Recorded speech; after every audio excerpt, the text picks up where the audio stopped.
Présidente et Sa Majesté le roi Abdallah II de Jordanie. Bismillah ar-Rahman ar-Rahim. Mr. President, honorable members, Your Excellencies, my friends, thank you all. It is an honor to speak before the European Parliament once again. As I look around this historic chamber, I see it holds many hundreds of people. But in truth, there are with us today millions more from different countries, histories, and perspectives. So we who are gathered here have two things in common.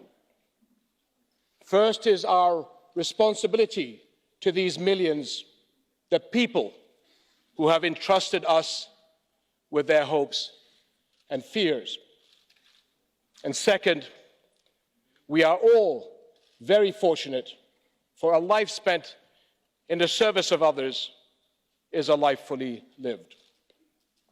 But only if we live up to the expectations of the millions of people with us in this hall today. If we falter, the most vulnerable pay the highest price. The young men and women who look to their future and see nothing. Bewildered refugee mothers clutching their children with no place to call home. Or anxious fathers who cannot find jobs to provide for their loved ones. And the many who feel sidelined, their identity under threat. The defining feature of the past decade has been people finding their voices. Millions across the world have poured onto the streets, marched, occupied, sat down, sat in, tweeted, podcasts, hashtag what they want, loud and clear. And they all want the same thing, a fair chance, a fighting chance. Dear friends, people around the world have voiced their desired destination, but are looking to us to guide them along the path, looking to us to foresee and prepare for the obstacles ahead. This calls for several what-if questions. And these questions are not merely a whimsical or theoretical exercise, especially in my region where worst-case scenarios don't lay comfortably within the realm of the hypothetical, but often wander too closely to the borders of our reality. Furthermore, what happens in the Middle East has a way of making itself felt everywhere around the world. So let me start with our region's deepest wound. What if the world gives up on the two-state solution of the Palestinian-Israeli conflict? 70+ years of conflict have played havoc with hopes for justice. Today, one-staters are actively seeking to impose an unthinkable solution on the region and the world. One state, propped up by structural inequalities, with Palestinians as second-class subjects. One state turning its back on its neighborhood, perpetuating divisions among peoples and faiths worldwide. 5 years ago, I stood in this chamber and spoke of the dangers of failing to move forward with peace.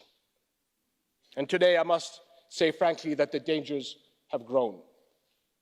Violence continues, settlement building continues, disregard for international law continues. I've said it countless times and in countless ways, but I will say it again and again. A more peaceful world is not possible without a stable Middle East. And a stable Middle East is not possible without peace between Palestinians and the Israelis.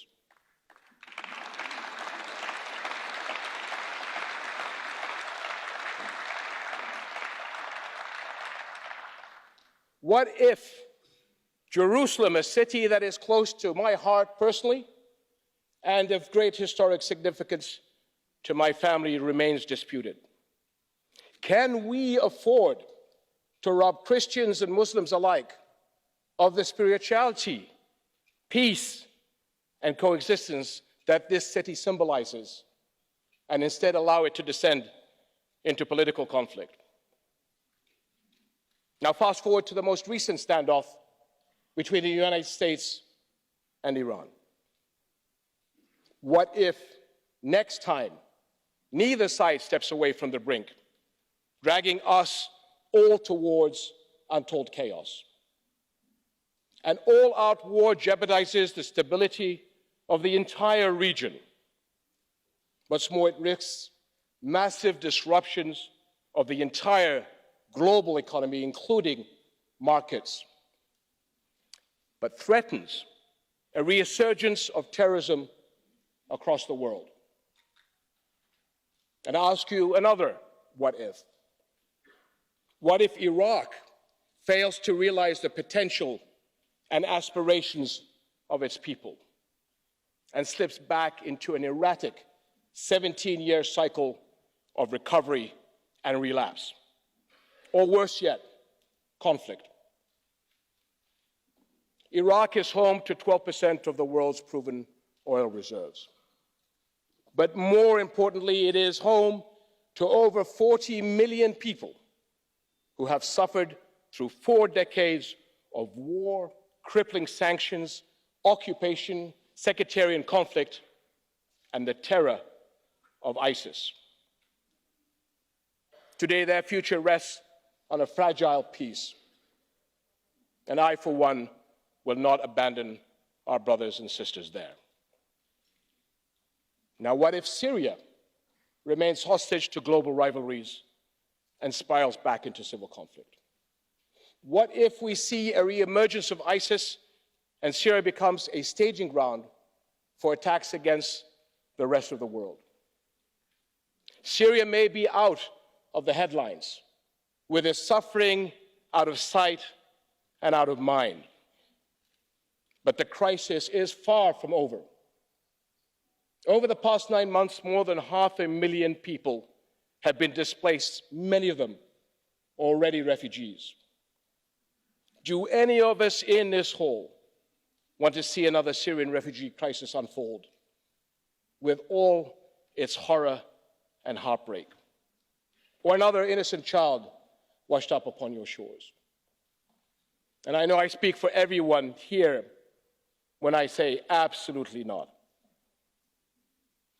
And let me ask you, what if Libya collapses into an all-out war and ultimately a failed state? What if Libya is the new Syria, just much closer to the continent you all call home?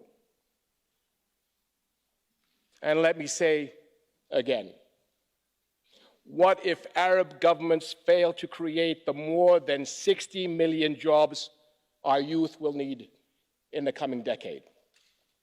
And if we fail, wouldn't we in fact be creating a perfect setting for extremist groups? We make their job of recruitment easier if we leave behind a trail of vulnerability and hopelessness. Can we afford to let the region's young people live without hope?